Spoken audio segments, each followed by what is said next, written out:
Hello everyone, and a very warm welcome to this new journey we are starting together. I am Architect Vimal, and I'm so glad you have tuned in today.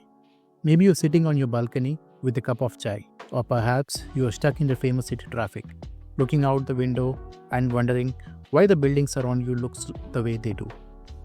Whatever you're doing, I'm happy to have your company.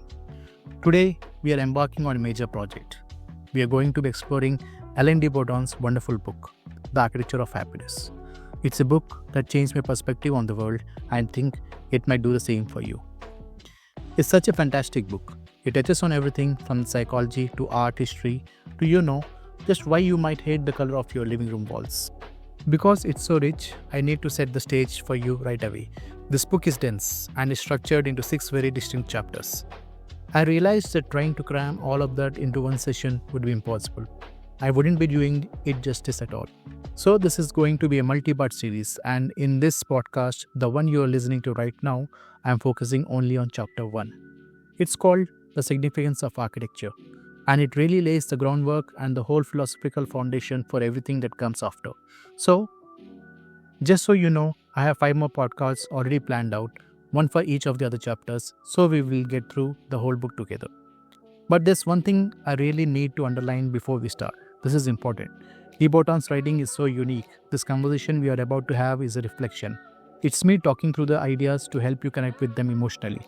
But it absolutely is not a replacement for reading the book itself. You really have to experience his prose for yourself. My mission today is to tackle that first big question from chapter 1. Why should we care about architecture beyond? Does it keep the rain out? Beyond just function, why should beauty or design matter to regular people? The whole idea is that our buildings and our spaces have a massive impact on our well-being and our happiness. We are going to talk about feelings today, not blueprints. There will be no technical jargon. This is about the blueprints of the soul, if you will. I want to start with this idea of the perfect house, the psychological sanctuary. Then we have to look at why so many smart people throughout the history have been so suspicious of architecture. Finally, we'll get to the core of it, the powerful but also really fragile link between our surroundings and our best selves. So let's jump in. Let's paint a picture. The chapter opens with this incredibly vivid picture of a perfect house. It's not just a description. It's like you're dropped right into it. It's a total sensory experience. De Botton starts on a terrace where you can hear the sounds of children's cries mixing with adult voices. This isn't some sterile, empty museum. It's a place that is alive and lived in. That sensory focus is the key. He's not talking about the angles or the materials yet. He's talking about the experience. He mentions the smells, the smell of spring, but also, and I love this detail, bags of frozen peas. It's so real. It's a mix of the poetic and the totally mundane. Life is both midnight summer dusk and buying groceries.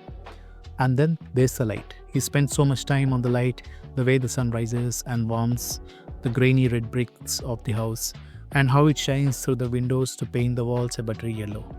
You don't just see it, you can almost feel the warmth seeping into the structure. The house acts as a filter too. You can hear the faint sound of traffic, but it's kept at a distance, safely blocked away. It manages the world for you. It gives you peace, but also lets you know that life is happening out there, just beyond your little sanctuary. It's well selective. De Botton even personifies the building. He says it has copper wings and wooden feet. It's like a living thing that has seen, everything, all the messy realities of life. He's seen balls hitting the fence, doors being slammed, and that leaky pipe in the kitchen that the plumber can't seem to fix. This leads right to this idea of the building as a psychological witness. It's not just a box you live in. It's a keeper of your history, a knowledgeable witness. He's seen the homework, the parties, the sadness, and the mad dash to the hospital for a new baby. It holds all those memories, which is why losing a home is so devastating. When you lose a home, you're not just losing bricks, you're losing the physical record of your life. And because it holds your past, it can perform its most important job, being a psychological sanctuary. But what does De Botton mean by that exactly?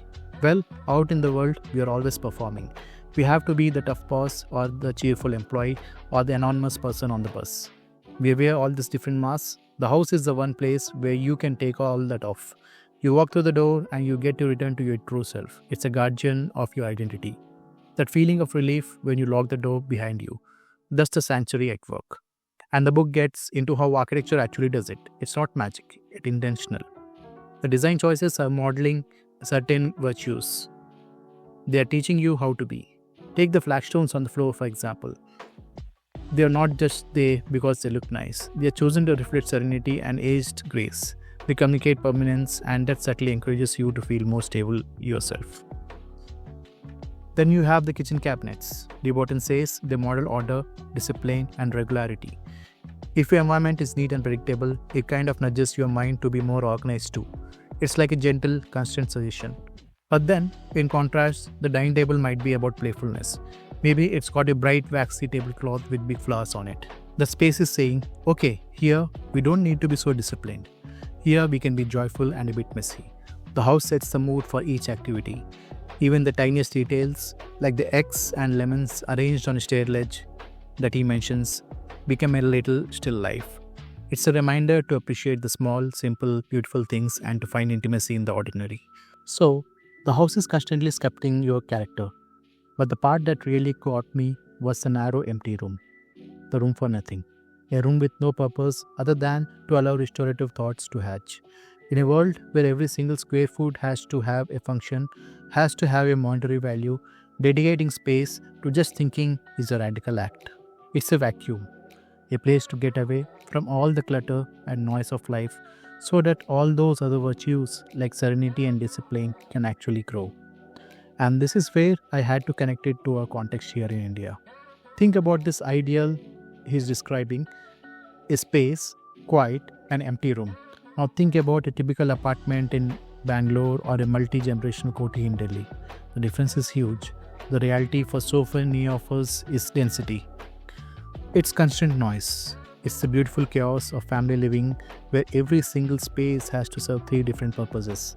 The idea of an empty room for thinking is, for many, a complete fantasy. The corner has a bed in it, or it's where the extra luggage is stacked. That ideal of order and discipline is in a constant battle with the sheer messiness of so many lives overlapping in one space. You have to ask, when does that chaos feel warm and lively and like community? And when does it just become overwhelming? When does it stop you from finding the true self? It's a real struggle. How do you cultivate internal serenity when your action world is so demanding and, well, loud? The chapter argues that even if you don't have a grand house, the small choices you can make, the color you paint a wall, where you put your one lamp, those are acts of self-preservation. You're still trying to build that little pocket of psychological sanctuary, no matter the scale. Okay, so we have established that architecture can be this profound thing. But if it's so important for our souls, why have serious, intelligent people throughout history basically dismissed it? This is such a crucial counter-argument because the suspicion is so deep in so many traditions, both East and West.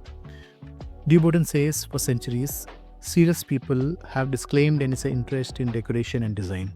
They saw it as frivolous, vain even. The idea was that true happiness and real moral worth had to come from inside. It had to be something invisible, something that couldn't be affected by the outside world. Because if your happiness depends on your curtains, then your happiness is very fragile.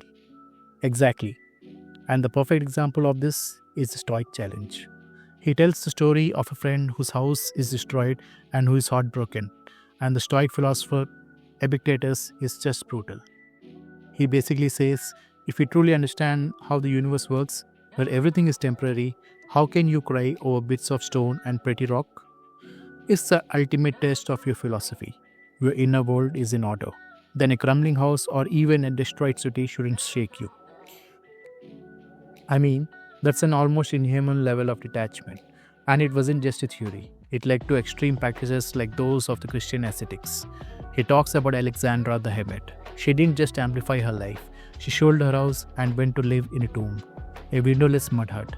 She actively sought out an environment with zero comfort and zero beauty because she believed that was the path to spiritual purity. And then there's Saint Bernard of Clairvaux. His indifference was legendary. There's a story about him traveling by Lake Geneva, one of the most beautiful places on earth, and he just didn't notice it at all. His mind was so focused on God that his senses literally didn't register that spectacular view. He once stayed in this grand building and couldn't even remember if the dining hall had a vaulted ceiling. He was functionally blind to architecture, It's an intentional blocking out the aesthetic world. It's a defense mechanism. This connects so directly to our own Indian tradition, doesn't it? Think about the figure of the sannyasi. This is the person who renounces all worldly possessions, and that is held up as the highest spiritual achievement in our culture. We have this deep respect for the person who can live with nothing. So, when someone spends a lot of money and energy on, say, marble floors or fancy furniture, it's often seen as Maya, an illusion, a distraction from what really matters. The question is always, why focus on the material when the soul is what's important? And the book is fair about this. It acknowledges that this kind of attachment has a benefit. It protects you from permanent anguish. If you don't care about your pretty ceiling, you won't be upset when a roof leaks and a big damn stain appears. It's a kind of a psychological armor. It's a valid strategy. But what's the price you pay for that armor? I think the price is huge. If you train yourself not to see the ugly, you can also train yourself not to see the beautiful. You can't just turn that sensitivity on and off. So, you miss the chance to flourish in a beautiful space. You lose the good along with the bad. You lose the inspiration and the gentle support that a thoughtful environment can give you. The book is warning us not to be so afraid of disappointment that we give up on pleasure entirely. In a way, the philosophical rejection actually sets up the book's main point perfectly. Because despite all those warnings from the Stoics and the Saints, what do we humans have? We can't stop ourselves from trying to make things beautiful. We are constantly carving flowers into the wood or embroidering animals on cloth. We defy the Stoics every single day. It's like this deep primal impulse. It's not a luxury, it's a need. We need our physical world to reflect our inner world. And that brings us to the core thesis of this whole chapter, the big idea, which is that the real significance of architecture is that it renders vivid to us who we actually might be. Architecture makes our ideal self visible. It's an external projection of the best version of you. Think about it. If you are in a really ugly, messy, depressing room, de Botton says it can coagulate any loose suspicions as to the incompleteness of life. That's such a powerful phrase. It basically confirms all your worst feelings about yourself. The room says, yep, life is chaotic and you are a mess. But if you walk into a beautiful, sunlit, orderly room, it does the opposite. It offers a support for your hopes. It physically represents the calm, organized, better person you want to be. So the space isn't just a mirror of who you are now, it's a model of who you want to become. This is why de Botton says our identities are indelibly connected to our locations. We choose a space because, on some level, we are choosing an identity. It's like a very gentle, very persistent kind of peer pressure from your own walls. If the room is graceful, it quietly encourages you to be more graceful. You find yourself speaking more softly, moving more calmly. The room is doing half the work of maintaining your composure for you.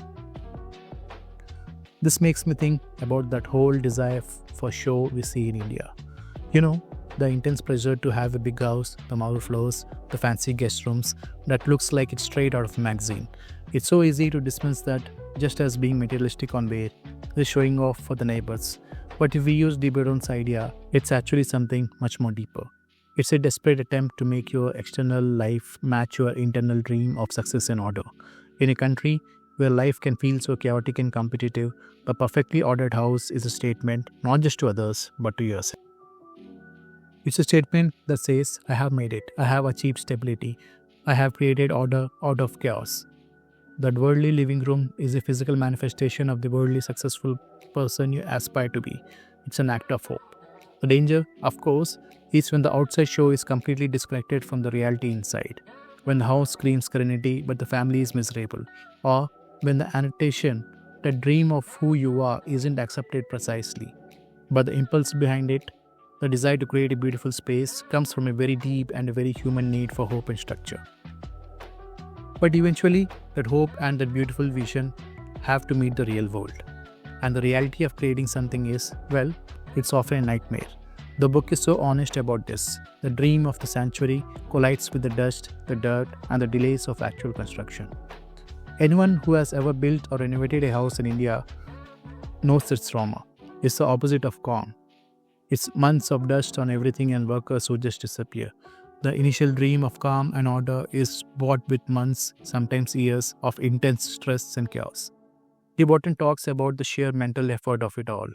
Simple things that we take for granted, like hanging two huge panes of glass so they line up perfectly, or making sure the boiler will actually turn on, or that the concrete pillars holding up the roof won't just, crumble. It requires this incredible fragile coordination of people and materials and money, and it so often goes wrong. It's a battle against physics and human error. That's why building a house is one of the most stressful things you can do.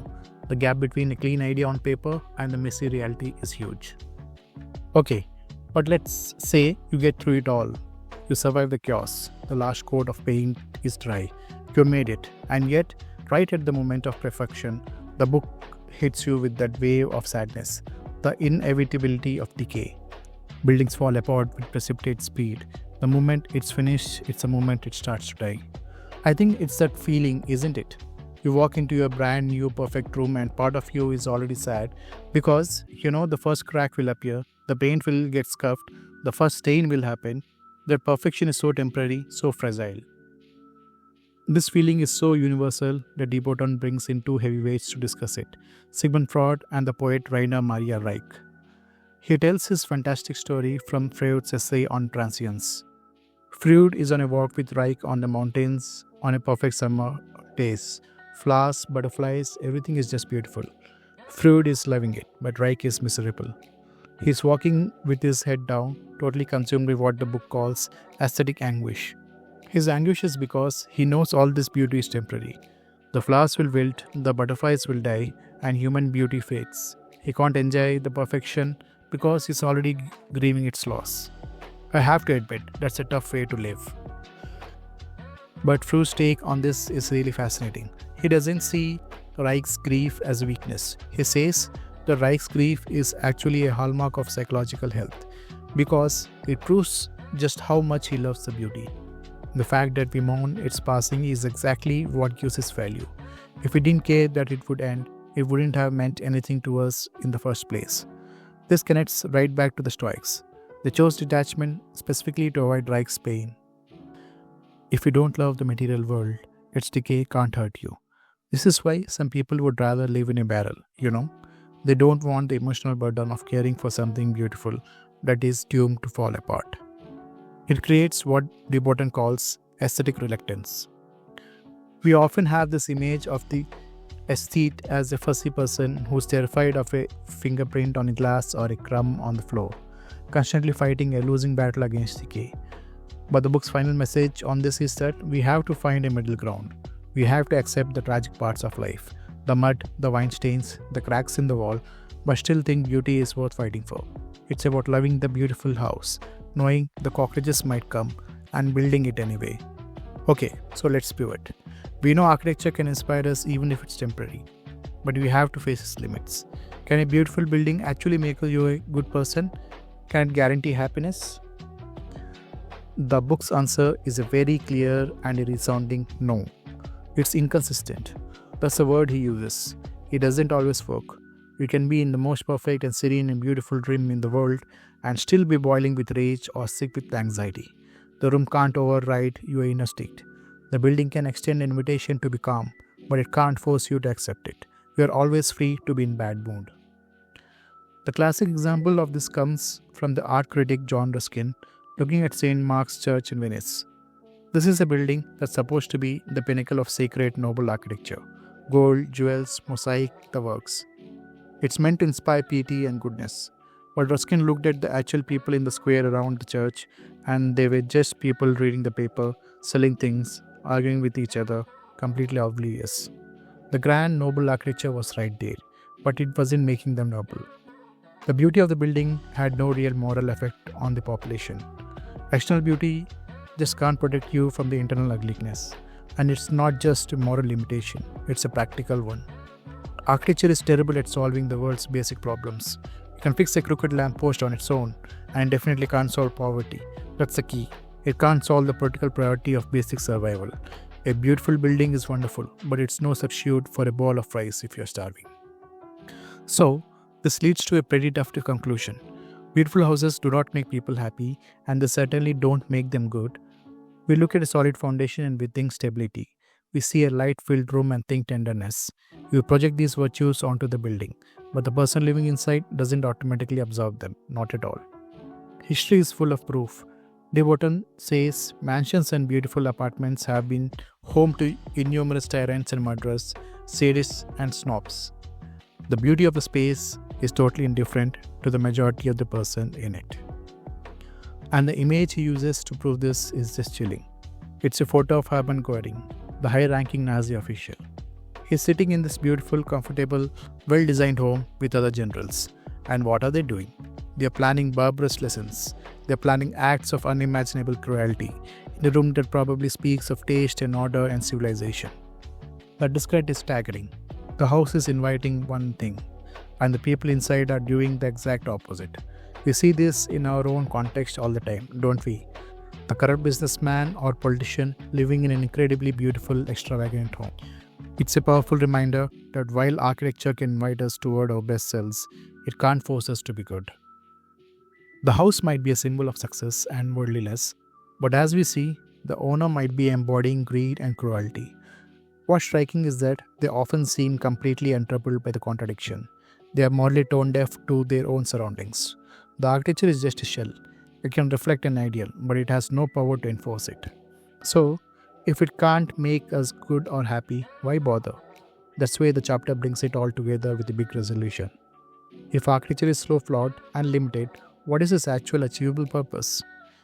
De Botton says we need to have a more charitable, a more modest assessment of what beauty can do. It's not a cure for life's problems. He calls it the baths of gardening. I love that phrase. It suggests something small and restorative, simple act of self-care rather than a grand solution. It's not a revolution. It's just an echo of an ideal which we once hoped to lay a permanent claim to. It's a reminder of the better, more serene, more organized person we wanted to be. Even if we are failing at it right now, it holds that possibility open. Which is why the focus shifts to the small things, not the giant cathedral, but the weave of a tapestry, the curve of a column, or the color of a single tile.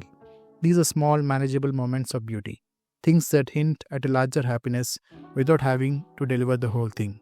A perfect corner in a room can give you a little dose of the order you are craving in the rest of your life. So, to take architecture seriously, we just have to admit that we are vulnerable to our surroundings. The color of the wall does matter to our mood, and we have to accept that making things better is expensive and time consuming. It's not a frivolous expense, it's an investment in protecting our own sanity. It's about protecting ourselves from the evil unfolding under our watch, not some big external evil, but the internal evil of becoming better or cynical or just giving up. A beautiful space is a quiet, constant defense against that internal decay, and maybe it's a defense of happiness itself. This achievable purpose, this unheroic character of the architecture, is maybe best understood not as a grand monument, but as a small moment of grace. Maybe it's just the way the morning light falls across the floorboards, a small moment of light against the darker backdrop of everything else. This brings me to the final beautiful story about the theologian Paul Tillich. It's such a powerful way to end this section. Tillich has just come back from the trenches of World War I. He's seen the absolute worst of humanity. He was completely shattered psychologically. He found himself in a small art gallery and saw Botticelli's painting, The Madonna and the Child with 8 singing angels. It's a picture of pure tenderness and innocence, and right there, he just broke down. He started sobbing uncontrollably. The reason, as the author points out, is the disjunction, the extreme contrast between the gentle, hopeful atmosphere of the painting and the brutal, barbaric things he just had witnessed. And that is the final, modest vocation of architecture. It proves the tender atmosphere, the light on the floorboards, the perfect column. It doesn't erase the brutality of the world, but it stands as a reminder that another way of being, a more gentle, ordered way, is still possible. This is an incredible weight to put on a profession. Architects have to deal with all of this: human hopes, moral failures, decay, psychology, all while just trying to make sure a building doesn't fall down. And that's exactly how the chapter ends, by acknowledging the monumental, almost impossible difficulty of the craft itself. De Botton brings in a surprise witness here, the philosopher Ludwig Wittgenstein. He was one of the greatest minds of the 20th century, a man who wrestled with the hardest problems of logic and language. And for a few years, he actually quit philosophy to become an architect. He designed a house for his sister and he was fully involved in the mud, the dust, and the contractors for 3 years. He lived that chaotic reality. He applied his genius level intellect to the physical world. And after all that, what was his conclusion? It was astonishing. He said that philosophy is very difficult, but it is nothing compared to the difficulty of being a good architect. Coming from him, that's quite a statement. Think about it. Philosophy deals with ideas, but architecture has to deal with ideas and with a physical reality that is actively trying to resist those ideas. The architect has to fight gravity, rain, budgets, and bad materials, all while trying to make something that expresses a feeling as subtle as serenity. It's a perfect summary for a whole chapter. Being a good architect means fighting a war on fronts against decay, against human inconsistency, and against indifference. To build well is just an act of relentless, fragile, and beautiful hope. That's it. What an amazing chapter. That really is a big aha moment for me. And I think the core takeaway from this podcast is architecture isn't just about shelter. It is a silent language that reflects our best and highest hopes for ourselves. It can't force us to be good, but it provides this tender atmosphere where our better selves have a chance to show up. So, the choices we make about our spaces, even the smallest ones, are actually philosophical acts. They are little statements of hope against all the chaos.